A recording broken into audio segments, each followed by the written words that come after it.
television. It's very passive, and it's expensive. If you want to get local news, what you do is you package it in radio. That's cheaper. It has a better attention span. It has more people absorbed in it. It works far more effectively. And for Pete's sake, this is the one area where local news has a chance, where it could be done. So, am I aiming for 10 minutes with Brian? Radio has actually had a resurgence with podcasts. 10 minutes with Brian? I mean, I only listen to podcasts 6, 8, okay. all the time. I podcast. We've got the tune after. Listen to the programs, sports, Q, news, all sorts of stuff. The problem with radio news is Give me a clock later for Brian. it's gone as well. Same with television. And I think they'll always, and Melanie, I guess I'm showing my age here, because you just mentioned a whole bunch of things I never even heard of. I guess I've heard of a pod, but What's the Twitter? quick and quick. Yeah, I don't understand why people want to put their personal lives on the internet, but anyway, that's another story. That is another story indeed, but one we're going to talk to Brian Cormier about. That was Boyd Anderson on our Between the Lines panel yesterday. Before him, we heard from Melanie Taylor and Graham DeCarey. And our co-host this morning is no stranger to new media or putting his life online. Brian Cormier is a Moncton writer, a columnist, and a communications consultant. Lots of other things, too. And he writes not one, but 2 blogs. Hi, Brian. Hi.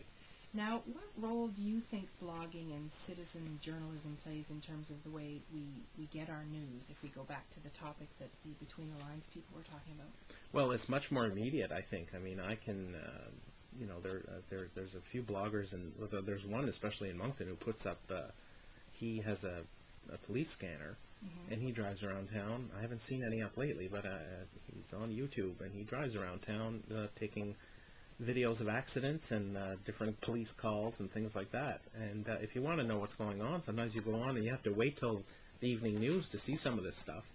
And but he's got it on YouTube way before, and raw video with no commentary. I was going to, my question when you started talking about this is, I thought, yes, but is it a source you can trust? But I guess if you see it with your own eyes. Well, if you see it with your own eyes, yes. Now, the other, here's the other, and on blogging and on, a lot of the times on YouTube, there's no fact-checking either. Right. So you lose that, is this the truth? You're only seeing what you're seeing from one perspective.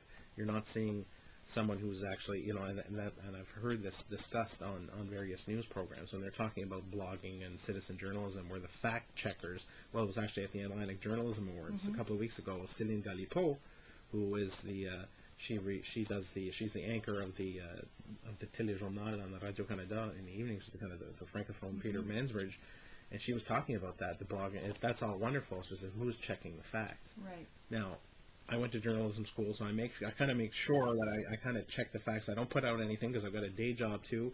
You can't just, that's me personally. I won't throw any garbage out there. I try to be more or less positive. I try not to be too critical. There's a few things that you can be critical about, but I don't swear, and I don't say really weird things that, people are wondering, well, what is he doing? And if I'm, having a bad day, I try to not be too vocal about it. But you don't necessarily take extreme positions on sensitive issues, maybe. Not really, no, because I've got to go to work after that, and I've got to and there's we have contracts, and I'm not going to jeopardize anything like that. But there's the other thing. I mean, am I a true blogger? You're wondering, well, if he's censoring himself, is that right? Well, maybe not, but maybe so.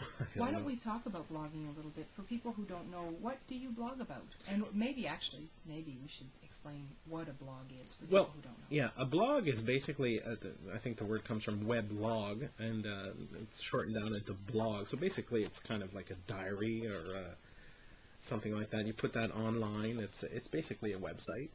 You can either pay for one or you can have a free one. I use Blogger. It's free. I'm thinking of switching it up into something a little bit more sophisticated at some point.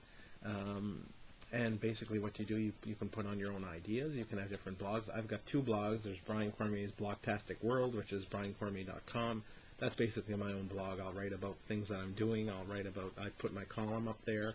I promote I have a column on Wednesdays in the Times and Transcript on the editorial page called Hump Day, and I'll put that up there the day after because they have copyright issues for that day, but the day after I can post it, and I promote that. And I had an American Idol column until this week, and then the show's over.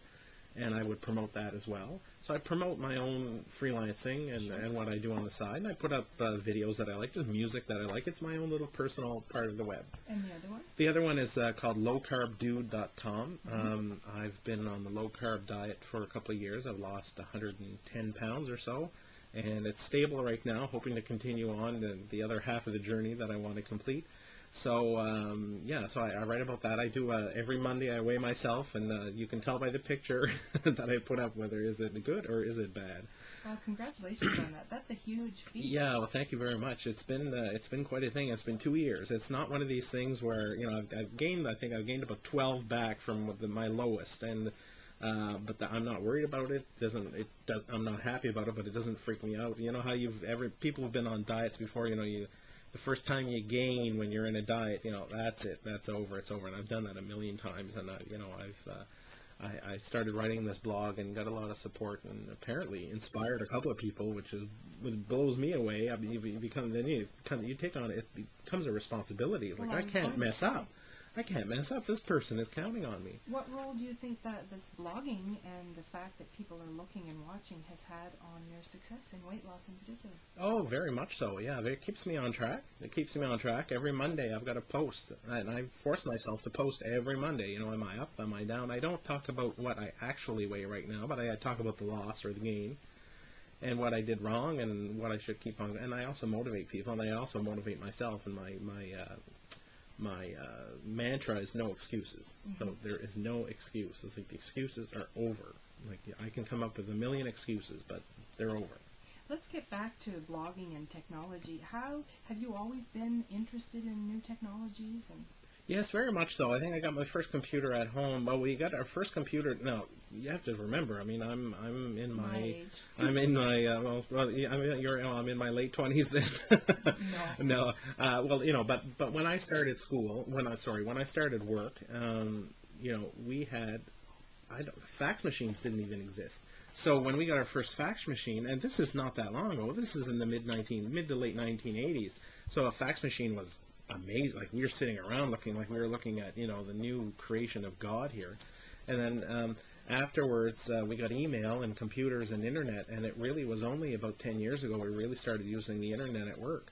And now if you don't have your own computer or own website, practically your own blog or Facebook, you're kind of like, you're not really with it. So really, I've been really involved in technology, and the more I go, it's really up my alley. I've got a degree in journalism. I've been a communicator all my life, and this seems to be right up my alley. And a lot of people say, well, you say too much or you talk too much. I said, well, that's just me.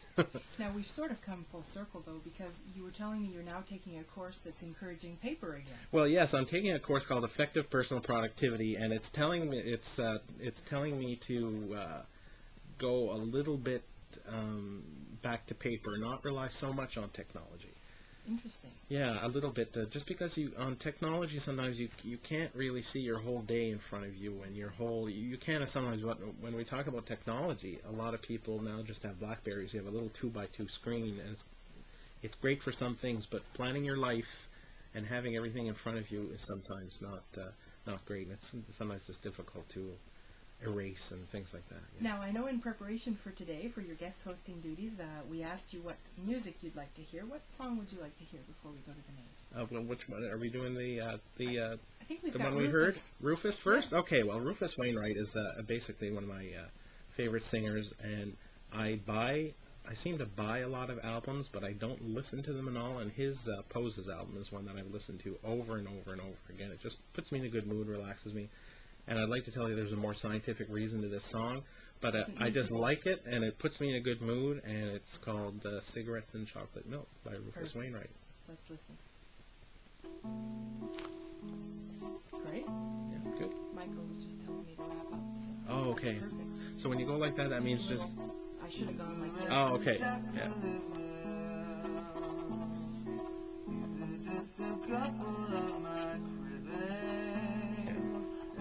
So I'll just go right to news. That That was great. Gosh, I mean, we could talk for an hour. Oh, I know. Yeah, great. Okay.